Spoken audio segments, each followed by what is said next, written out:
What do you think that business continuity was and is now? Best governance way of taking care of the risks. This affects globally.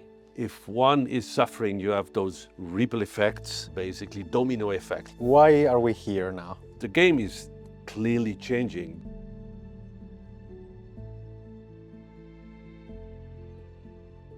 As a CEO with so many years of experience, what do you think that business continuity was and is now? It was mostly in the past a best governance way of taking care of the risks. Taking care of the Because risks. in the past, organizations and still today are supposed to take care of all the operational risks that might happen to them. And today, it's the game is clearly changing, because today it's actually becoming a regulatory, in some cases, legal obligation of organizations. Do you think this is driven by companies or is it driven by governments? Why are we here now? It has never been driven by governments. It has been driven mostly by organizations, by institutes, by professional associations or consortium of organizations that decided in the past, I am talking about 20 years ago. 20 years ago? Yeah, because I was not even born. business continuity was not even known much before than that. People were talking about it, but and so at that time, business continuity was mostly taken care of by people from IT, by organizations that were considering that it was part of their duty to take care about business continuity. Today, governments have basically added this, in particular the European Union, with a number of directives and regulations.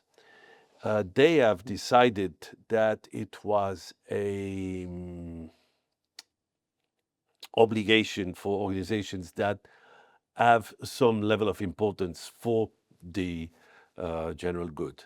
When do you think this shift happened and why this shift happened? Because I think those are two important questions that probably people want to know about. I think when the European Union started seriously to care about the quality, the perennity, particularly, How is it in French? basically the life of the organizations, and the fact that some organizations might be suffering from some issues, some problems, some incidents that would not only be fatal for themselves, but could be also fatal for their customers, because they could have been a strategic supplier, for example, for one of their customers, or even for consumers. So the European Union started deciding that business continuity, or at least resilience, was becoming a subject when we finally noticed that organizations are so well interconnected, and not only in Europe, but I mean worldwide, that, you know, if one is suffering, you have those ripple effects that are basically domino effects. Yeah, the ones that are shifting down. That are affecting a lot of organizations, yeah. As you mentioned now, because you were mentioning a lot about Europe, but this affects globally companies, right? Yeah. It's not only European problems, it's Asia, it's Correct. South America, North America. I think the first one starting with it were in Europe, at least, were the Brits. They started considering, and the story funny though. Do you know why they started putting very strict standards, at least on business continuity? No, why? It started with Margaret Thatcher Yeah. in the past when she noticed that obviously during the Falklands War is when Argentinian and the Brits started discussing Ooh, the Maldives. about the Le Manuin Yeah. in French and Falklands in English.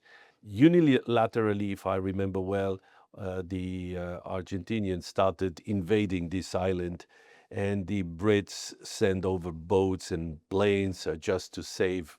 I don't know. There were probably 12 inhabitants in that Yeah. island, but that's not the point.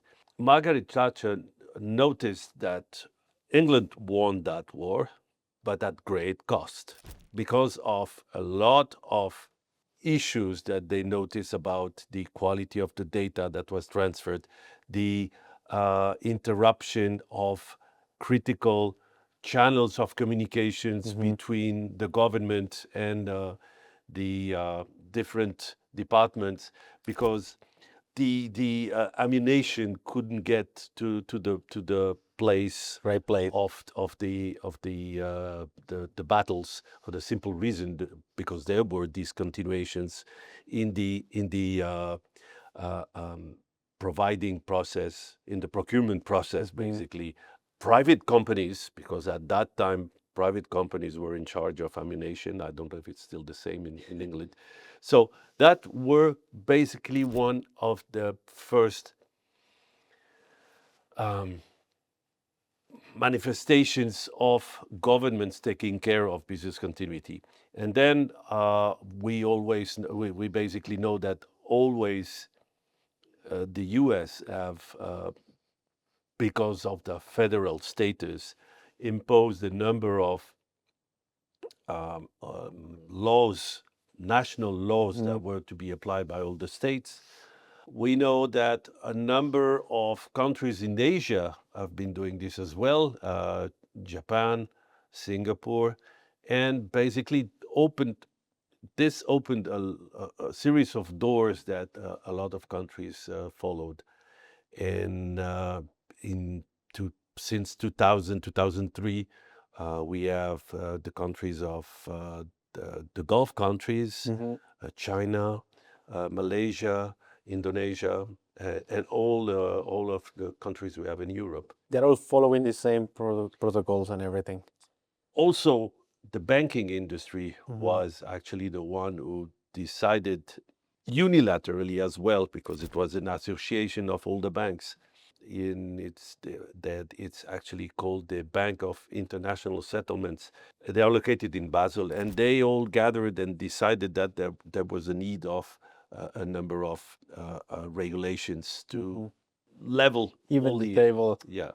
One question here, because we've been talking about business continuity, but we haven't mentioned what is business continuity. And I think it's important for some part of the audience that is Yep. not so knowledgeable about it to really explain it, maybe in easy words. Business continuity is supposedly be a part of resilience. Resilience, people know what is resilience is being capable as a person or as an organization to stand up after you've been blown away by the wind or whatever happens. Whatever happens, a lot of things happen in the world. And being capable of standing up again and continue the fight is basically what we call resilience. Whatever happens to you, you Keep going. absorb and you stand up and you continue. Business continuity is part of it. Business continuity is the business part of that continuity.